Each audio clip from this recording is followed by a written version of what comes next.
Hi friends. இன்னைக்கு நம்ம சேனல்ல இட்லி தோசைக்கு தொட்டுக்கிற மாதிரி சிம்பிளா ஈஸியா பாசிப்பருப்புல எப்படி சாம்பார் செய்யலான்னு பார்க்கலாம். வாங்க வீடியோக்குள்ள போகலாம்.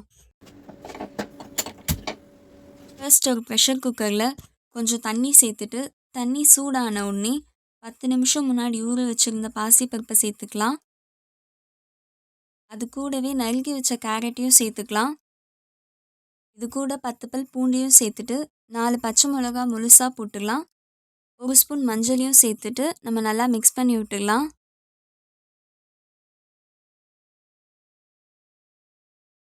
இப்போ இதை நம்ம மூடி வச்சுட்டு ஒரு 4 விசில் வந்த உடனே நம்ம ஆஃப் பண்ணிடலாம்.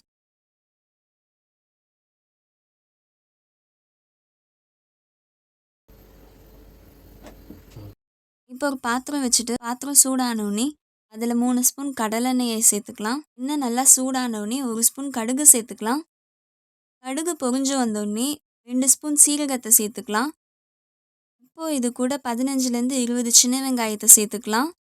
சின்ன வெங்காயம் இல்லைனாலும் பெரிய வெங்காயத்தை கூட சேர்த்துக்கலாம். சின்ன வெங்காயம் சேர்க்கறதுனால சாம்பாருக்கு கூடுதலாக டேஸ்ட் இன்னும் கொடுக்கும். இப்போ இதை நம்ம லேசாக வதக்கி விட்டுக்கலாம். இப்போ இதில் 2 பச்சை மிளகாவை கீறி போட்டுக்கலாம்.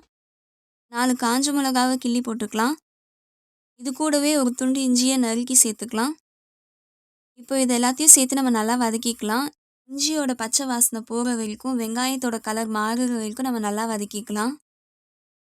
பாருங்க, வெங்காயத்தோட கலர் கொஞ்சம் கொஞ்சமாக மாறிட்டே வருது. இஞ்சியோட பச்சை ஸ்மெல்லும் கொஞ்சம் கொஞ்சமாக போகுது. இந்த நேரத்தில் நம்ம ப்ரெஷர் குக்கரில் வேக வச்ச பாசிப்பருப்பை இது கூட சேர்த்துக்கலாம்.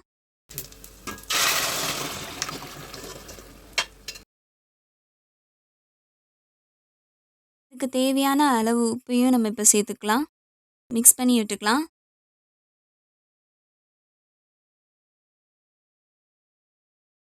இப்போ சாம்பார் கொதிச்சு வர வரைக்கும் நம்ம வெயிட் பண்ணலாம். பாருங்க, சாம்பார் கொதிக்க ஆரம்பிச்சிருக்கு. இந்த நேரத்தில் நம்ம கொஞ்சோண்டு கொத்தமல்லியை சேர்த்துட்டு நம்ம ஸ்டவ் ஆஃப் பண்ணிடலாம்.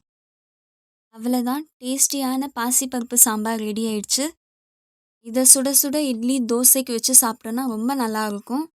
வீடியோ பார்த்ததுக்கு தேங்க்ஸ். லைக் பண்ணுங்கள், சப்ஸ்கிரைப் பண்ணுங்கள்.